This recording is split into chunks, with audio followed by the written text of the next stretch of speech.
Okay, so this is Lee. I was going to do a video. Somebody wanted to know how to, when you make a shadow layer, how could you get sharp corners on the shadow layer rather than like when you do an offset, sometimes it gives you rounded corners. And sometimes those are the look you're going for, and sometimes you'd rather have it look sharp like the original word. So I'm just going to show one way that sometimes works to get that. I'm just going to type a word in. I'm going to type I'll just use my name, and then I'm going to change it to a font that has sort of sharp corners. I'm just going to use Impact. Okay. All right, so there is my name, and it's got sharp corners. If I was to do an offset, that offset would have kind of roundy corners, and that's, if that's not what you're looking for, you want sharp corners. So the first thing I'm going to do is change this to a path. Path, object to path. And then I'm going to do path break apart. No, I'm sorry, object ungroup. I usually do this with keyboard shortcuts. And then I'm going to union that together. So path union. Okay, so there's my name. Now what I want to do, I want to duplicate it. So it's just Control D to duplicate. Now I've got two copies. Control Z to put it back. I'm going to change my duplicate color to red so I can see it.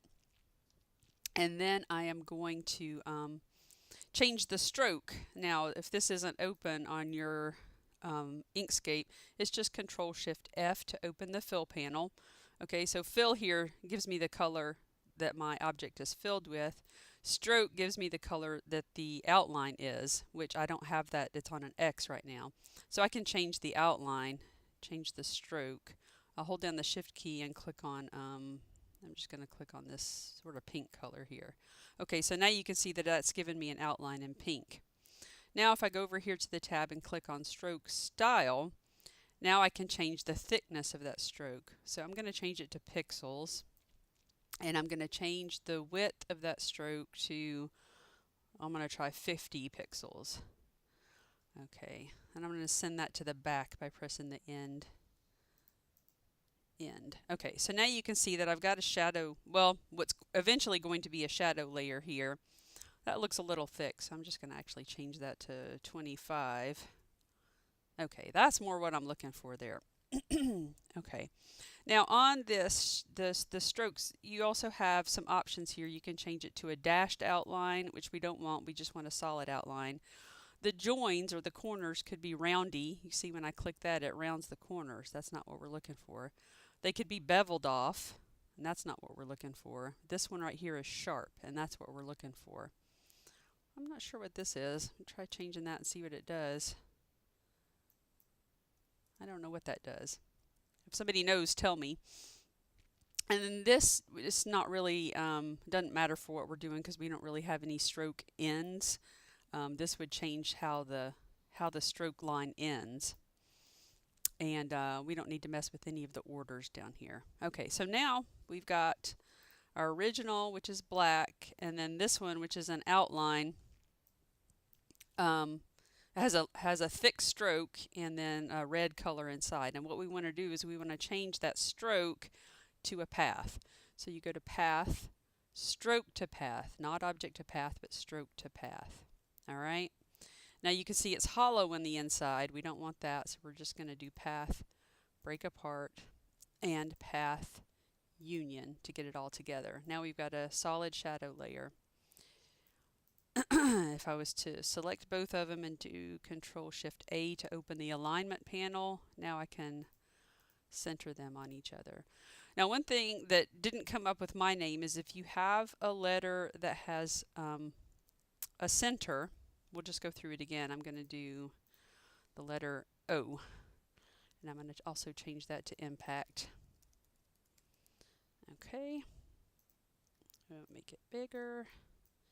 All right, so I'm just going to do the same thing. I'm going to change that to an object. I'm going to ungroup it, Control Shift G, and then union, path union. Okay, even though that's only one letter, you still have to ungroup it in Inkscape. It's whenever it you change a word, a text to a path, it puts it in a group, whether it's just one letter or a whole word. Okay, so now we're just going to do the same thing. Control D to duplicate. I'm going to change the duplicate's color so I can see it. And then I'm going to open the fill panel, Control Shift F. On stroke paint, I'm going to change it to a color that's different so I can see it. There you can see it's got a pink outline now. Stroke style, I'm going to change it to 25. Okay. Now I'm going to send that to the back by pressing end. Alright, so you can see, actually for this one I'm going to change the stroke to much thinner, or else I'm not going to be able to illustrate. See how it's got a hole in the middle? But now if I do this, if I do path, stroke to path, okay, that looks good, but it's not solid. To make this solid, when I do path break apart, you can see that it leaves, there's a thing in the middle. We need to subtract that out. So I'm going to actually just change that little thing in the middle's color so I can see it. And I'm going to select it all and then hold down Shift and deselect that. Now I'll do Path Union, but now I'll hold down the Shift key and select that also and do Path Difference. Okay, so that gets that little inside. And then here again, if I do Control Shift A and center it, that gives me my nice solid. Okay, so I hope that helped you. It's kind of scattered. That's the way my videos always turn out. So sorry about that.